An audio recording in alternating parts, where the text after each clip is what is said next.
Today I'm stood here under a glacier in Norway and I'm making music for a Chinese bank. And then tomorrow I'm going to make music for this big Norwegian company. And I'm going to have a meeting talking in front of loads of students about masterclass the day after. And then after this holiday, we're having 10 days off to do a bit of work, and then we're going to Greece. And it's just like, I would have never been able to do this when I had a day job.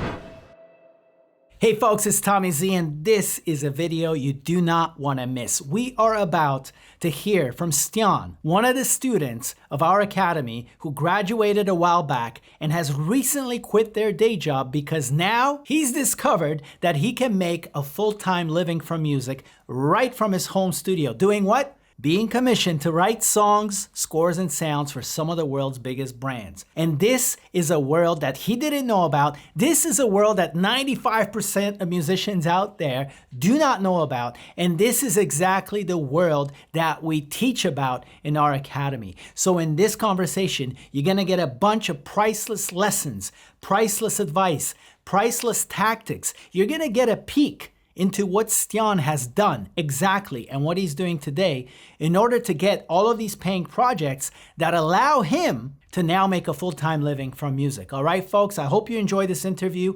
And if you do, and you want to learn more about the business, we have a link to the free 1-hour training that will give you a proper and comprehensive introduction to our business.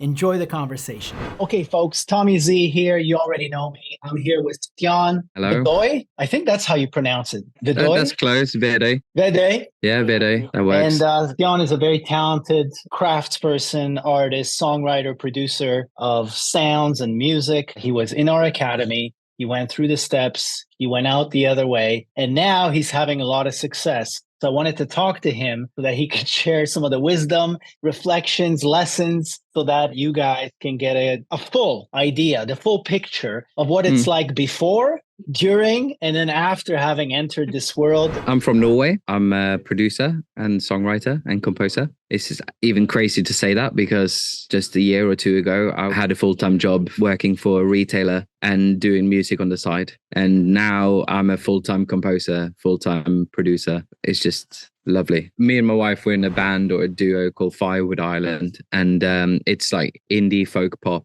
We've been working with a sync agent for a while, and I very quickly learned that sync in that kind of artist world is definitely the way forward for like being able to make a living out of music. So I was thinking like, is there a way of doing this bespoke? And then suddenly on Facebook, boom, this advert comes up with Tommy C's face on it. And I was like, this is a scam.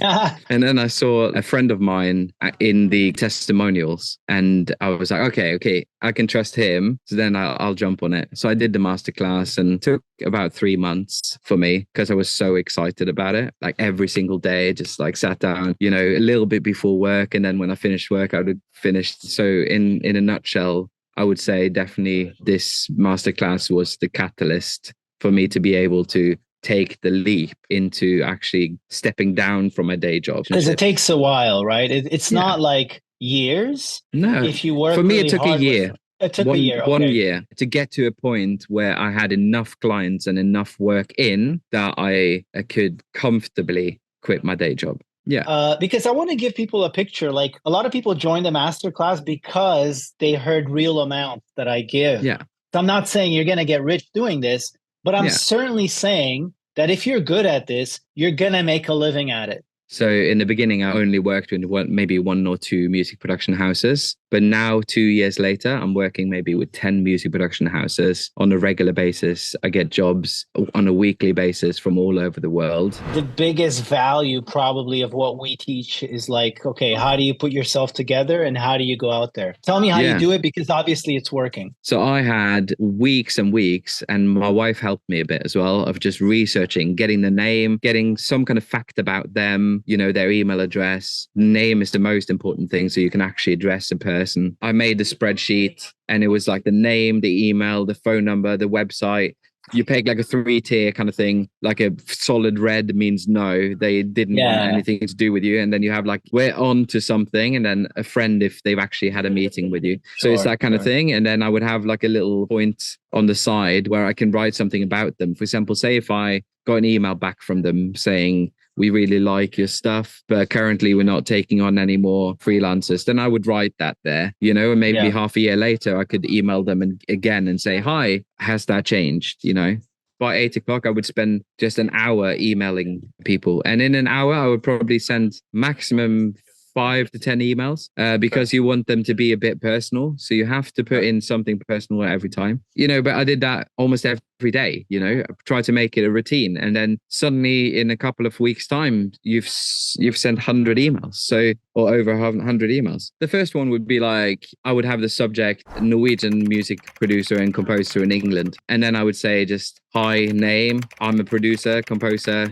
who love making music for image. It doesn't necessarily have to be for adverts. I compose music in different genres, but these are my comfort zones. Be honest with yourself and be honest with them what you're best at. Because then, you know, they know, oh, actually, yeah, we need someone who is good at soul music, or we need someone who's good at singer-songwriter actually right now. So it might be a perfect fit. If you're interested in having a Zoom chat, I would love to have a cuppa over Zoom with you, or a pint or whatever. Now here's my website, and off you go. And then I would say like later, now that when I'm approaching more people, I would say very similar email, but I would also put in, I've just landed some jobs for Toyota, for the White House, for these people with the Tom Hanks. And so it's, you know, immediate credibility. Yeah. And it's good to brag. I think it's good to be very confident with your accomplishments. A lot of the music producers who hire you are either musicians or ones that talk or get the vibe of a musician. And so someone creative who's bragging about it, it's like, it's not your job to talk about it.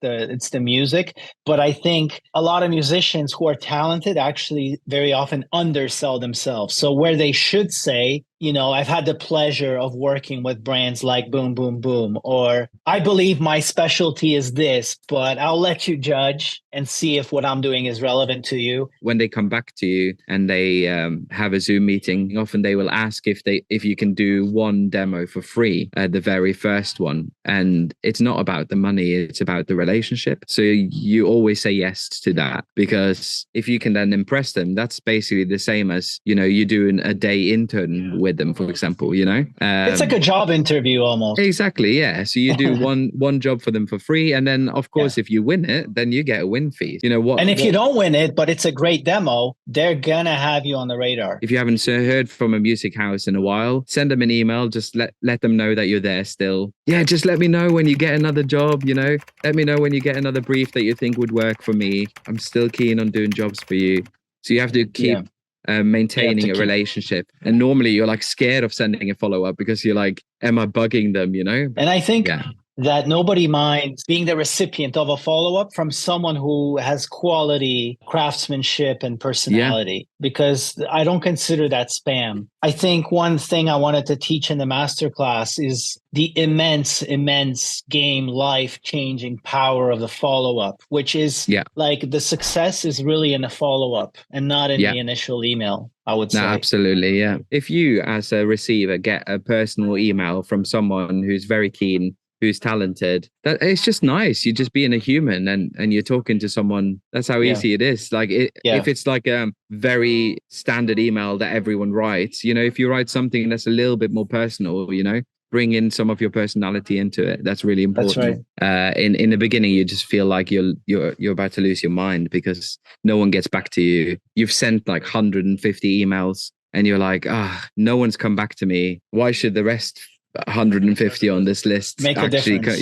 Make a difference. But it's just carrying on doing it because people are busy. Suddenly when they see your email and then they get back to you, I was just like, I had someone actually reply to me, you know? You feel like such a small person in that moment. Like you're just like, oh, this massive brand is keen on kind of potentially using my stuff. Like the first win was like mind-blowing. I remember it's this massive brand in America that I'm making music for. They are hearing my music. Now I don't really email much more because I'm already working with a lot of music houses. And I think if I took on more, I would be a bit overwhelmed. I'm at a really nice point now where I'm working with the amount that I want to work with for now. Folks, it's Uncle Z barging in here. I'm sorry to interrupt, but nobody is sponsoring us, so I'm going to sponsor myself. So basically, I'm just reminding you, if you're enjoying this conversation, finish it to the end, take some good notes, and if you like what you're hearing, go down to the description below. There's a link to our free 1-hour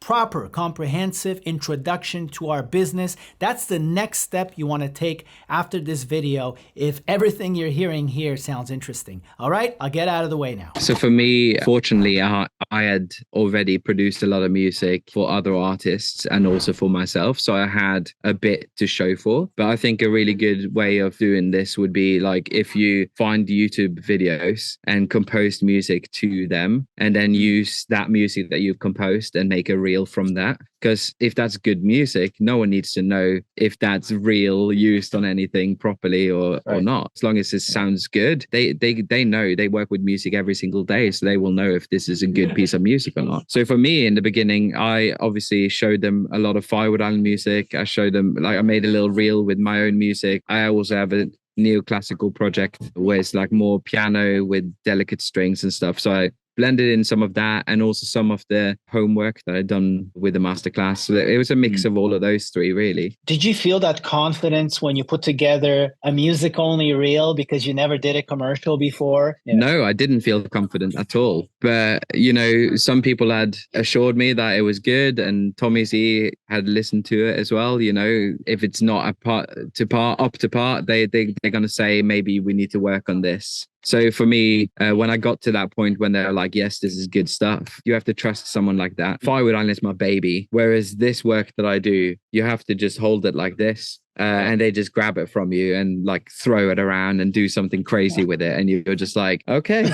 cool. That's just as long as I get to charge for it. Exactly. Yeah.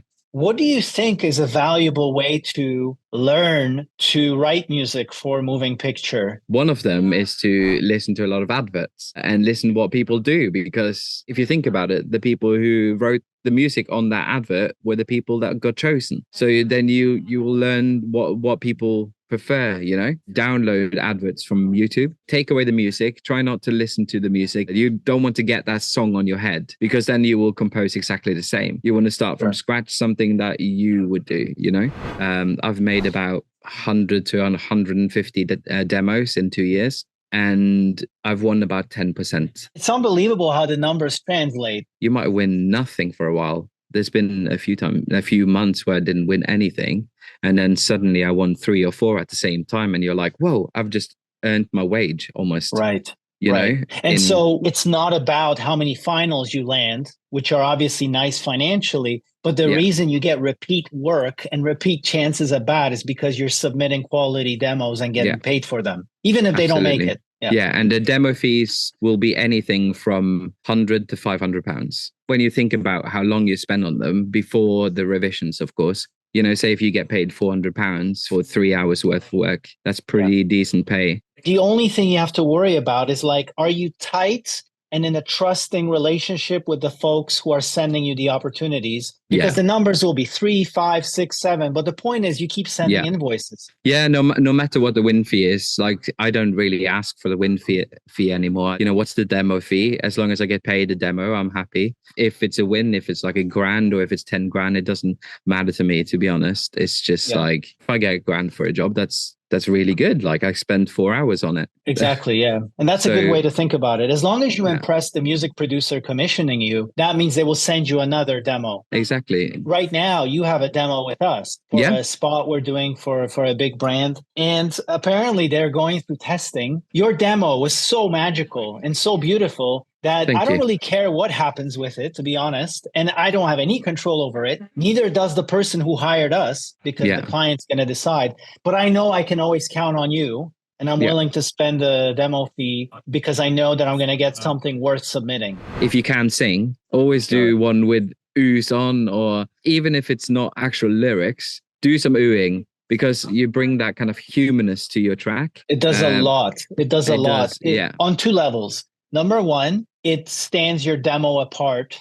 in the submission, because even an ooh, a stupid ooh, turns an instrumental track into like a feeling of a song. as Yeah. opposed to just an instrumental track written to a commercial that nobody likes. But the more important thing is when I hear good vocals, I'm like, oh shit, for the same demo fee that I sent to this guy who can't sing and just sent me an instrumental, Yeah. this guy gives me more value for that Yeah. demo fee. So right away, you basically position yourself as someone who's going to deliver way more of a creative Yeah. solution than just an instrumentalist.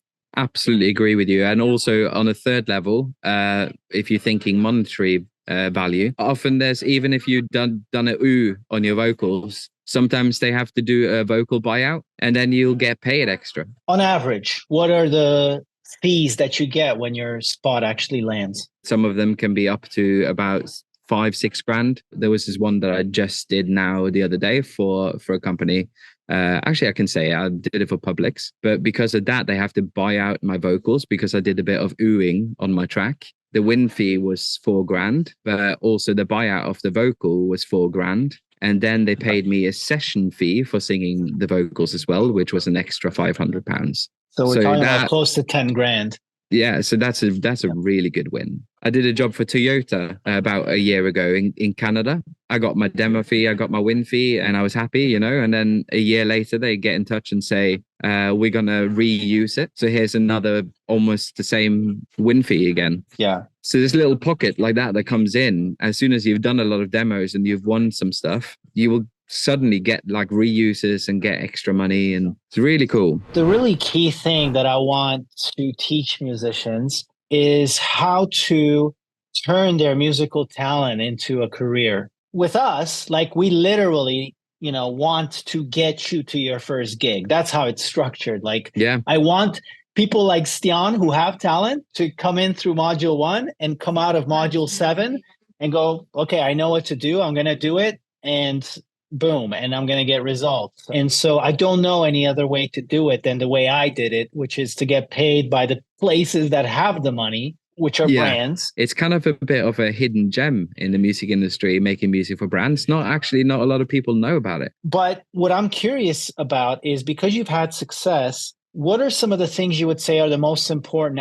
outside of the DAW, outside of the studio, the way to structure your day, essential tasks, essential routines? Like, what are the things that are going to make or break your ability to make a living with music? Definitely having a calendar is really important. I've had jobs sometimes working for someone in America and someone in Singapore at the same time. So when you say by your morning, that means my midnight. And then another thing, when you get to the point, maybe the point where I am, is to learn to say no, even though you're like, oh, but it's another job that I've been offered. If you don't have time for it, it's better to politely decline than to give them something bad. Great film directors say no. Great photographers say no.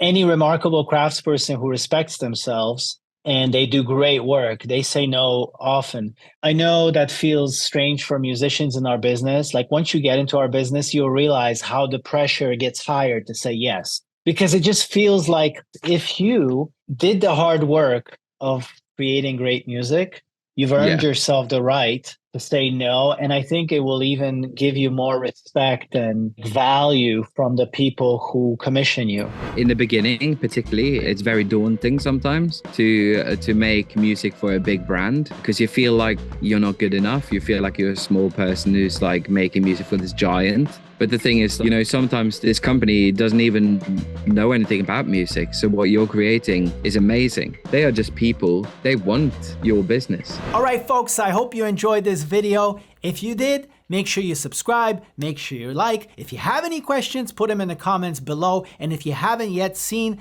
the free 1-hour training, the link is in the description below. Oh yeah, and if you already seen the free 1-hour training, but you want to see another video, I think you'd enjoy this one. All right, folks, it's Uncle Z giving you a big hug. I'll see you in the next video.